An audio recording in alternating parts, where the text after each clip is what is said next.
So I'm going to tell you another story. And this time, why this story? Because it brings together themes of the highest possible aim, responsibility, and meaning and cultural renewal. And it's an amazing story. It's the story of Jonah. And I like to tell this story partly because it's one of the stories that cynical, unimaginative, materialist, reductionist atheists point to when they take ignorant potshots at the foundation of Western civilization. And so it's a useful story to tell as an antidote to that attitude. So when we meet Jonah, the protagonist of this story, we don't know anything about him. He's an ordinary man as far as we can tell, and we can infer that because we don't know anything about him when the story begins. If his life had been notable with regard to his destiny, then we'd have biographical material, but we don't. And so we can make the assumption that he's you, right? He's another archetypal everyman. And he's an everyman with a problem. And that's actually something useful to know right at the beginning, because people don't know where to find meaning in their life. And one of the places you find meaning in your life is in your problems. And this is something very much worth knowing, because you have problems, and you have problems, and you have problems, and they're not the same problems. And there are things that bother you, that bug you, that torment you, that plague your conscience, that don't plague yours. That's idiosyncratic, and it's also not exactly voluntary, right? If it was voluntary, you'd have something that bothered you, and you'd think, I'd rather not be bothered by that, and that would be the end of that, and that's not how it works at all. If something plagues your conscience, it's dumped on your lap. That's a good way of thinking about it, and that can be daunting and irritating. That can make you bitter and resentful. Or you can understand that you actually have your problems, and they're actually yours. And so that is a defining characteristic of your being, and also the calling of your destiny. And that's what happens to Jonah, this ordinary man. A voice comes to him and says, you're aware of a city, Nineveh. It's historically a city full of the enemies of your people, and you really have no regard for them. But I'm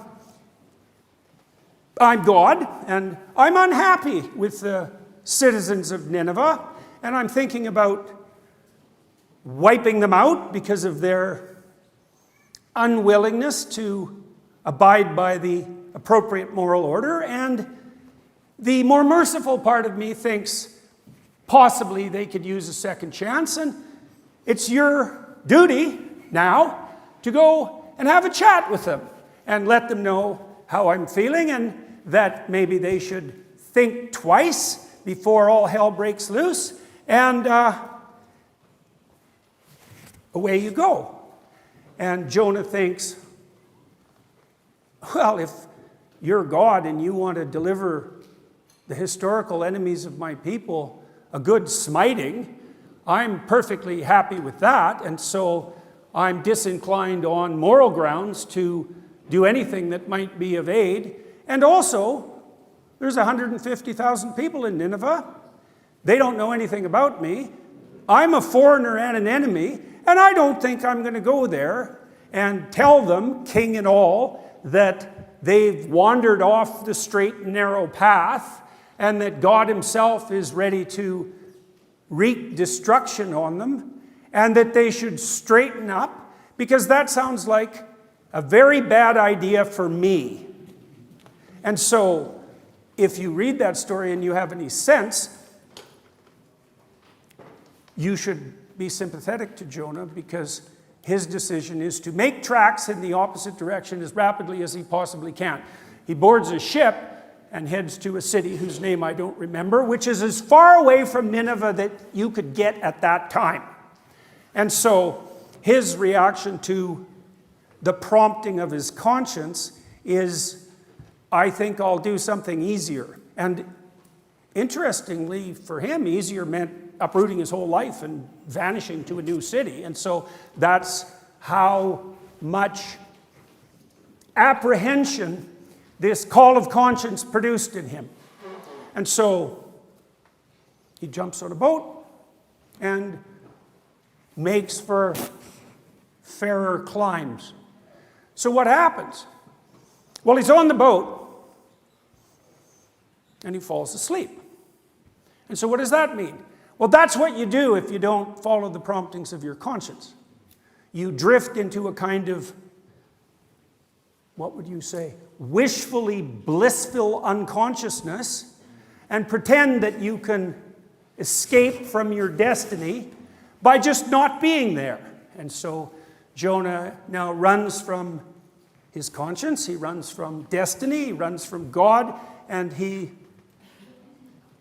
embraces unconsciousness. And that's not a good strategy, although it's an attractive one. And the story indicates its ineffectiveness. So he's on a ship, and the storm comes, and the wind blows, and the waves rise, and the ship is threatened. And so what does that mean? It means if you run from the promptings of your conscience, then not only do you risk drifting into a counterproductive unconsciousness, but you endanger everyone on board the ship that you're part of.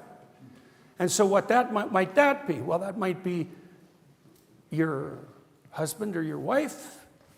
It might be your family. It might be your community. It might be your nation. It's whatever ship you happen to be protected by and voyaging on. And so the storm threatens and the ship is in danger, and Jonah stays asleep, and the sailors are terrified, and they unload the ship, and the waves rise higher, and they have a sense in their superstitious manner that maybe there's someone on the ship who isn't right with God. And they cast dice, essentially, to find out who it might be, and the pointer points to Jonah. And they go and wake him up, and they say, well, we're in the midst of a storm, and the ship is threatened, and we cast lots to determine who's at fault, and it pointed to you. Are you okay with your God? And Jonah says, well, not exactly. And the sailors, who are a heathenish lot of pagans and polytheists, say, well, who is your God? And they're thinking, well, he's like the god of the local oak tree, or the god of the local, some minor god that you could stumble over in the dark and hardly notice. And Jonah says, well, he's the creator of the oceans and the land and the cosmos itself. And the sailors think, you probably don't want to piss him off then. And so he confesses to his cowardice, which indicates actually that he's fundamentally a decent man, because when there's a crisis and it's possible that he's responsible, he admits to his error, even though you could imagine doing so under those circumstances might be uncomfortable. And he implores the sailors to throw him overboard, and they refuse. And because they also turn out to be decent people, and so they work as hard as they can to bring the ship to port to escape the storm, but they can't. The storm gets worse and worse, and finally Jonah prevails upon them to throw him into the briny deep sea. And so they do. And then you think, well, the story could end there, right? Jonah was called on by the voice that comes to people to tell them that things aren't exactly right in the world and that maybe they have something to say. And he refused that call, and he threatened the integrity of the vessel that he was protected by and transported by, and now he's received his due punishment. But that's not where the story ends. And the reason the story doesn't end, even though Jonah is going to die, right? So you might think, well, that's as bad as it gets. It's like, that's not as bad as it gets. I'm dead serious about that. You know, one of the criticisms that's levied by the Freudians, for example, by the Marxists at the religious enterprise is that it's a, what would you say, cowardly and immature defense against death anxiety. And I would say that an ideology and a naive belief can be a defensive mechanism used to protect people foolishly against fear. But if you think that's the case for the central stories of the Judeo-Christian culture, then you don't know anything about the stories and you don't know anything about life. Because the people who think that religion is a defense against death anxiety are naive enough to think that death is the worst thing. And that's just where worst gets started. And that's what happens to Jonah. Because he holds his tongue when he's called upon to speak. He ends up in the briny, deep blue sea, facing death. But then the worst possible, imaginable beast rises up from the abyss and grips him in his jaws and takes him down to hell itself. And you might say, well, that's an interpolation, Dr. Peterson. And it's not an interpolation. He spends 3 days in the belly of the beast, just as Christ is said to spend 3 days harrowing hell after the crucifixion. It says in the text itself that the beast that takes Jonah in its jaws is from hell and the abyss. And so it's no interpolation. What it means is that, well, what does it mean? Exactly. What does it mean? Well, what does it mean for a country to descend into hell? What does it mean for a country to descend into the grip of the totalitarian nightmare? Well, it means that every single person who is an inhabitant of that country has decided to hold their tongue when they've been called upon to say what should be said. And so then you end up with a country that is in a state so dire that there'll be many times, if you inhabit that country, where you would pray to drown in the ocean instead of being a citizen of that dread state. And so if you hold your tongue when you're called upon to say what you know to be true, it's not only that you put the ship of state in peril in the most immediate sense, it's that you doom yourself and everyone you love to a journey to the darkest place you can possibly imagine. And if you know anything about the rise of totalitarian states, and you don't understand that there's no difference between a totalitarian state and a state where every single person lies about absolutely everything all the time to themselves and everyone they love, with lies of commission, so outright falsehoods, and lies of omission, which is refusal to say what you know needs to be said, then you know nothing at all about totalitarian states. So, how does a totalitarian state equivalent to hell arise? It's simple. Good people have a burden on their conscience. The burden requires them to speak from the, what would you say, the spiritual source of their heart, and they refuse the call. And so Jonah's in the whale for 3 days in the depths of hell, and because he's a good man, fundamentally, he repents. He says, I made a mistake. I understand now the gravity of my error, and I will do as I'm bid despite the threat. Now, the threat is something to understand, because people say to me with a fair degree of frequency, they congratulate me on my bravery. And that's not a compliment that goes down particularly well with me, because when I rose to public attention in 2016 for opposing my government's attempts to gain control of my tongue, it wasn't bravery that had anything to do with it. It was that I knew what to be afraid of. And I was a lot more afraid of losing control of my tongue than I was of anything my idiot state could dream up to do with me. And the reason for that was I knew what happened to people and to societies who lose their tongue. And so Jonah's in the depth of the abyss, in the belly of the whale, and he repents, and the whale, the dragon, the beast from hell, chaos itself, spits him on the shore, and he goes to Nineveh.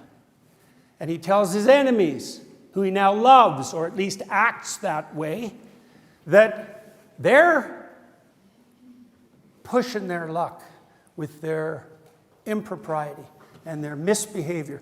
And I guess spending 3 days in hell made him a convincing speaker, as it tends to. And so they listen, and they put on sackcloth and ashes, and the king repents, and the Ninevites sort themselves out, and they return to the straight and narrow path, and the city's saved. That's not where the story ends. Jonah's not actually very happy with his success, but I'll leave that aside. The story that I've just told made the point. What's the point? Well, this is the Alliance for Responsible Citizenship, and you might ask, well, what does it mean to be responsible? And you might ask, well, what does it mean to be responsible in Germany? And this is a country that might well ask what it means to be responsible in this manner. And one of the things it means is, if you have something to say, you hold your tongue at not just your peril, but the peril of everything you love, everything you know, your state, the world itself. And that's, what would you say, a function of the fact that you are, in fact, made in the image of God, and that you do, in fact, have something to do, and that it's real. And so, someone talked to me during this conference and said, for example, well, you can't even initiate a conversation about energy policy in Germany. It's like, well, what do you mean you can't? Exactly. Do you mean it's okay not to? Well, the poor are further impoverished by the fools who believe that we'll move to planetary salvation by quintupling energy costs and leaving pollution intact? Is that what you mean by you can't initiate a conversation? And then you might say, well, there's a cost to me. And I would say, don't be ever thinking there's no cost. And don't be thinking that the cost to you for speaking is going to be less than the cost to you for remaining silent, because that's just not how life works. Now, it might be the case that if you're on the cutting edge of the discussion, that cutting edge might slice you up too, but that doesn't mean that you'll get away scot-free if you remain silent. It just means that the punishment for holding your tongue will be deferred. And I would also say that anyone with any wisdom whatsoever understands quite clearly that most punishments deferred are much worse than punishments taken when the time is right. And it might well be the case that you're in a situation where you can't say what's true without running into some dreadful trouble. But if you're in a situation where telling the truth means that you'll run into some dreadful trouble, it means you're already in a pretty damn bad situation. And you better speak up now. I mean it. You better speak up now.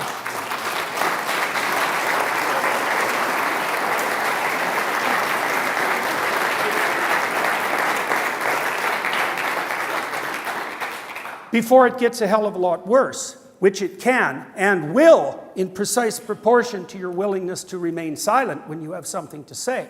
And then I would say as well, and I suppose this ties this story in with the story that I told at the beginning of this conference, Well, if you don't speak up, you may avert the punishment that would be due you for speaking up at that point. You may avert that or delay it. And maybe it will come at you in magnified form later, as is very likely, because problems not dealt with promptly tend to multiply, as we all understand, if we have any sense at all. But there's some other price you pay too.